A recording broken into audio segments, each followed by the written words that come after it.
Now, while there are still leads to follow up on, investigators say that they do have a better picture of Mangione's alleged motive and methods. Political reporter Marcia Kramer sat down with top NYPD officials to discuss the investigation. Marcia, what are they saying? Well, Dick and Christine, NYPD officials say that Luigi Mangione was a careful and complicated man who plotted the attack carefully, apparently made the ghost gun and the suppressor himself, and was in possession of a device called a Faraday bag to help prevent cops from tracing him. I asked Chief of Detective Joe Kenny what Mangione was using the Faraday bag for.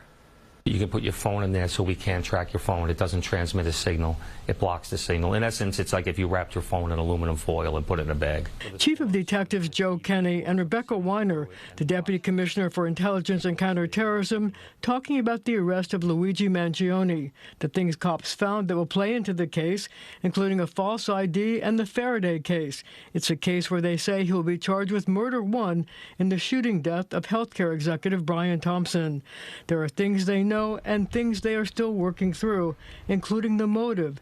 They think it has in part something to do with an injury Mangione suffered. That he possibly did suffer an accident that caused him to visit the emergency room back in July 4th of 2023. Officials say that the handwritten document that was recovered in his backpack by Altoona police also made it clear that he was furious at the healthcare industry. When you start using rhetoric like these parasites had it coming, you are referencing an anti-corporatist mentality that goes beyond an individual grievance toward a particular injury he may have suffered. And then there is his apparent fixation with the Unabomber. They found an online review of his book that Mangione did, which they say sets out, in his view, violence can be justified to right social wrongs. So this was an endorsement of Ted Kaczynski and his book. So do you think that he felt that he was justified in, quote, what you said, righting the wrongs?